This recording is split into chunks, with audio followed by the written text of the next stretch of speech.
এই দেখো, এইটা হচ্ছে আমার রেসিপির ফাইনাল লুক।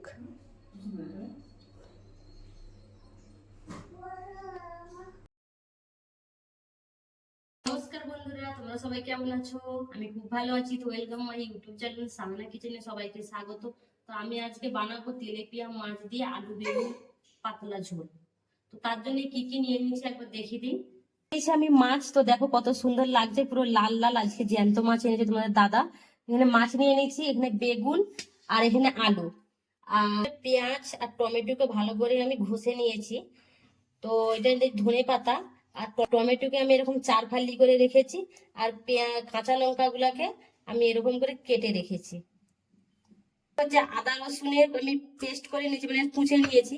লঙ্কা গুঁড়া নিয়েছি আর জিরা গুঁড়া, হলুদ গুঁড়া আর নুন আর তেল।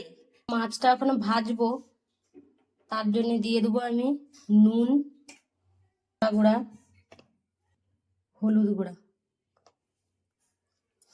ভালো করে এরকম করে মাখিয়ে নিতে হবে।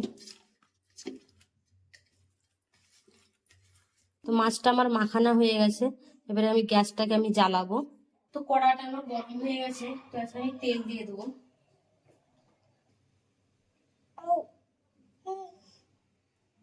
তেলটা গরম হয়ে গেছে, এবারে মাছগুলো আস্তে আস্তে ছেড়ে দেবো এরকম করে।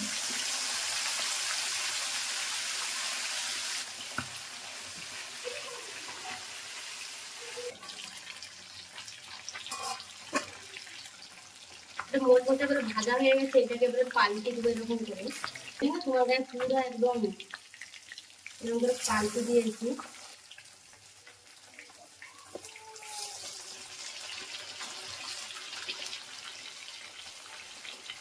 তো মাছটা আমার ভাজা হয়ে গেছে, মাছটাকে আমি তুলে নেবো বাটিতে। এই দেখো,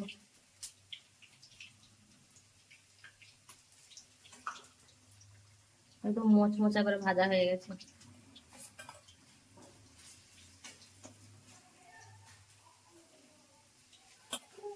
ওইগুলাকে বাবারে প্রচুর খাচ্ছি। ও মা, সেই রকম করে আমি সবগুলো মাছগুলাকে ভেজে নেবো এরকম করে ভালো মচমচা করে। এইদিকে আমি রান্না চাপিয়ে দিয়েছি, কারণ এটা আমার লেট হয়ে গেছে বলে। এইদিকে আমি ছেটকিটা চাপিয়ে দিয়েছি, আর আমার ছোট বেলাটা উঠে গেছে, ওই জন্য টাইম পাইনি। পরে একদিন এই পুঁই শাকের ছেটকি বানিয়ে দেখাবো কেমন করে বাঙালি স্টাইলে বানাই। তো বেগুনগুলো আমি ভাজবো, বেগুনগুলোর জন্য নুন দিয়ে দেবো আমি, হলুদ গুঁড়া, লঙ্কা গুঁড়া। ভালো করে এগুলোকে মিক্স করে নেব।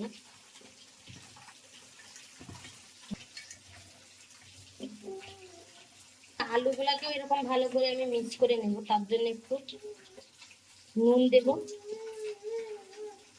হলুদ গুঁড়া, লঙ্কা গুঁড়া, দুটাকে আমি মেখে রেখে দেবো সাইডে।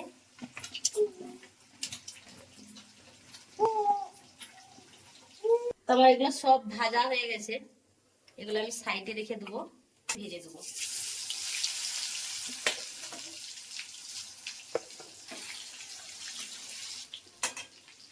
আমার আলুগুলা ভাজা হয়ে গেছে, এগুলো আমি তুলে নেবো।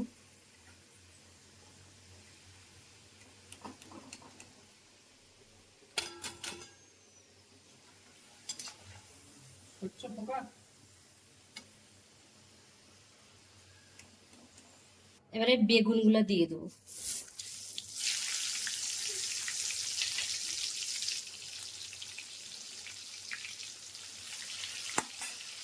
তোমার বেগুনগুলো আর একটু ভাজা হবে, উল্টি পাল্টে করে ভেজে নেবো, ভেজে নেবো,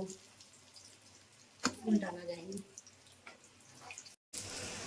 তো বেগুনগুলো আমার হয়ে গেছে, বেগুনগুলাকে আমি তুলে নেবো সবগুলাকে।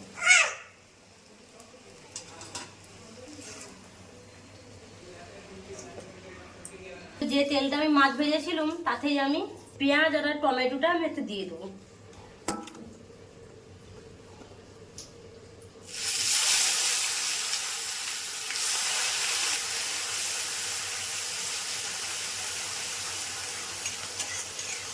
লঙ্কাগুলো যে চেরা ছিল এগুলোকে আমি দিয়ে দেবো।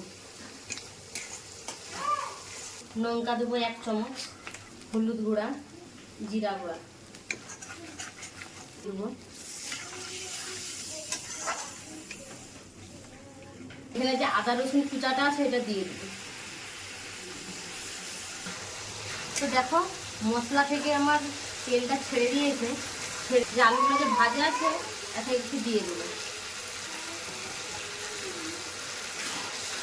বেগুনটা একটু পরে দেবো, কারণ বেগুনটা না পুরো সিদ্ধ হয়ে গেছে, আলুটা একটু সিদ্ধ হতে বাকি আছে।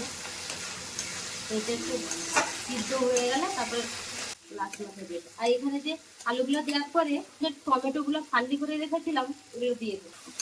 ওগুলো ভালো করে একটু মেখে দেবো।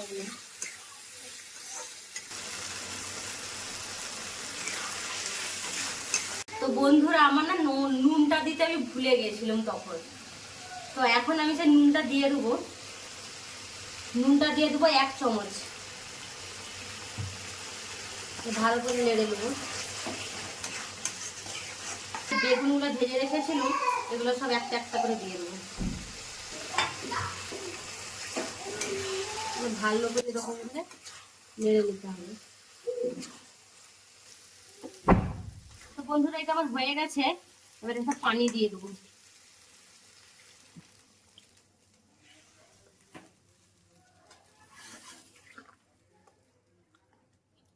আমি চাপিয়ে রেখে দেবো 15 মিনিটের জন্য। তো ঢাকাটা খুলে একবার দেখে নিই, ফুটে গেছে। এই যে মাছ ভাজাগুলো আছে এগুলো দিয়ে দেবো। কি হলো?